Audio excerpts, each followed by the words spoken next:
या देवी सर्वभूतेषु मां कूष्मांडा रूपेण संस्थिता नमस्तस्यै नमस्तस्यै नमस्तस्यै नमो नमः। जय माता दी। आप सभी को नवरात्रि के चौथे दिन की हार्दिक शुभकामनाएं। उम्मीद है आज आपने हमारे इस चैनल पर देवी भागवत की कथा और श्री दुर्गा सप्तशती का आज का अध्याय भी सुना होगा। अगर नहीं सुना है तो प्लीज जरूर सुन लीजिएगा।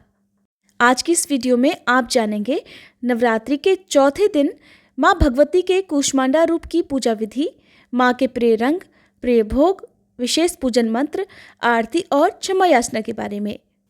नवरात्रि का चौथा दिन माँ कूष्मांडा को समर्पित होता है। कूष्मांड का अर्थ होता है कुम्हड़ा अर्थात कद्दू या पेठा। माँ कूष्मांडा का प्रिय भोग है कुम्हड़ा अर्थात कूष्मांड की बलि और मालपुए का भोग। साथ ही माँ कूष्मांडा का प्रिय रंग हरा है, इसलिए आज के दिन भक्तों को हरे रंग के वस्त्र धारण करके माँ कूष्मांडा की पूजा करनी चाहिए। अगर आप कूष्मांड अर्थात कुम्हड़े की बलि माँ को अर्पित ना कर पाए, जिसे साबुत पेठा भी कहते हैं, तो आज के दिन आप पेठे की मिठाई का भोग भी माँ कूष्मांडा को अर्पित कर सकते हैं। अगर आपके पास कोई प्रिय भोग ना हो तो ऐसे में जो भी मौसमी फल आते हैं उनका भोग आप माँ को लगा सकते हैं, या फिर लौंग और बताशे का भोग लगाकर माँ से क्षमा याचना कर सकते हैं कि आज आप माँ का प्रिय भोग उन्हें अर्पित ना कर पाए हैं, इसलिए हे माँ कूष्मांडा मुझे क्षमा कीजिएगा। पूजा करते समय या भोग लगाते समय जाने अनजाने में मुझसे कुछ भी कम या अधिक हो गया हो, कोई गलती हो गई हो, तो उसके लिए हम सबको क्षमा कीजिएगा। माँ कूष्मांडा का वास सूर्य मंडल के भीतर लोक में है और सूर्य लोक में रहने की शक्ति क्षमता केवल इन्हीं में है। इसलिए माँ के शरीर की कांति और प्रभा सूर्य की भांति ही दैदीप्यमान है। इनके ही तेज से दसों दिशाएं आलोकित हैं। ब्रह्मांड की सभी वस्तुओं और प्राणियों में भी इन्हीं का तेज व्याप्त है। स्थिर और पवित्र मन से नवरात्रि के चौथे दिन माँ कूष्मांडा की पूजा आराधना करनी चाहिए। ऐसा करने से भक्तों के रोग और शोकों का नाश होता है।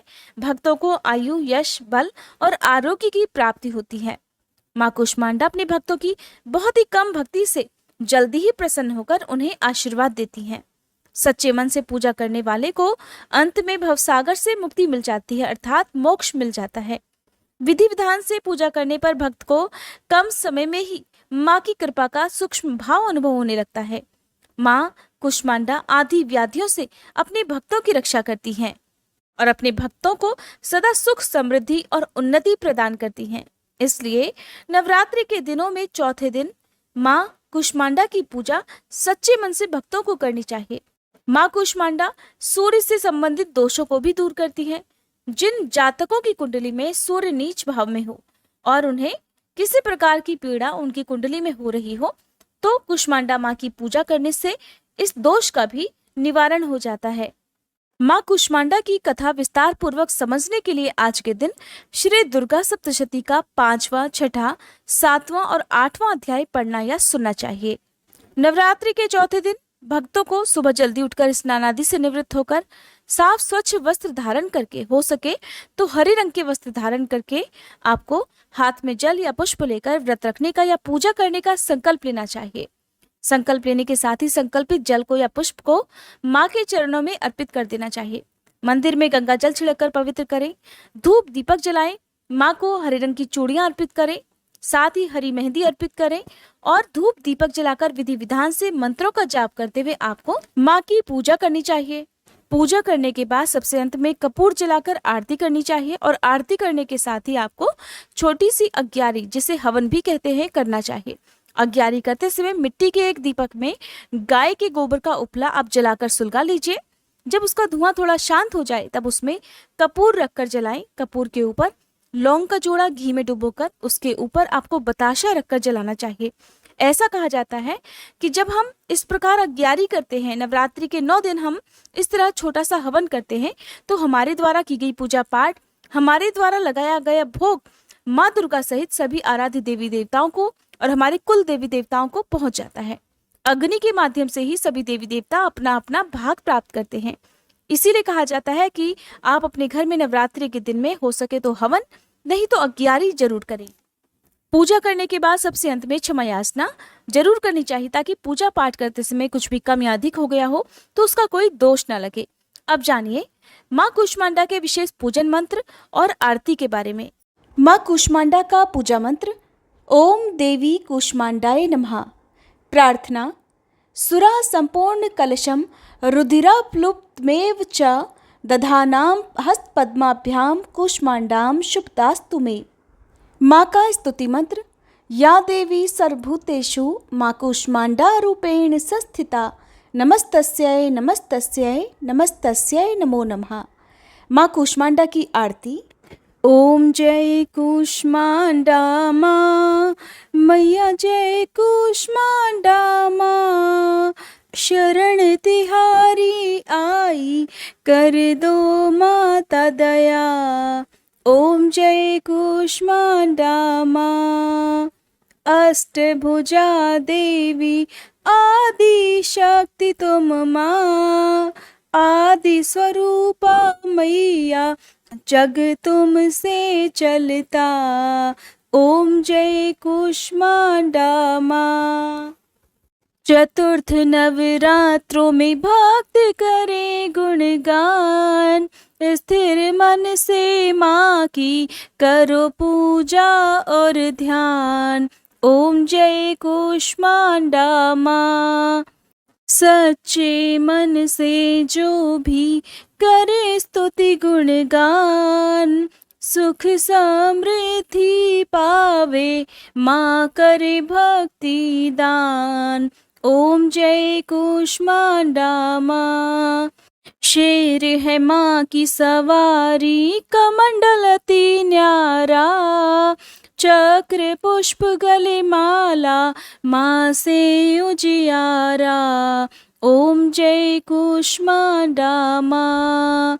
ब्रह्मांड निवासनी मैया महिमा वेद कहे, दास बनी है दुनिया माँ की करुणा बहे। ओम जय कूष्मांडा माँ।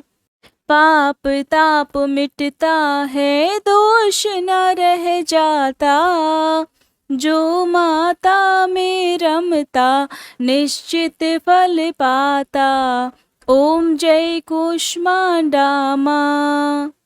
अष्ट सिद्धियाँ माता भक्तों को दान करे, व्याधि मैया हरती सुखों से पूर्ण करे।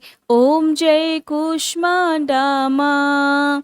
कूष्मांडा मैया की आरती नित गाओ, माँ करेगी सब संभव माँ की शरण आओ। ओम जय कूष्मांडा माँ।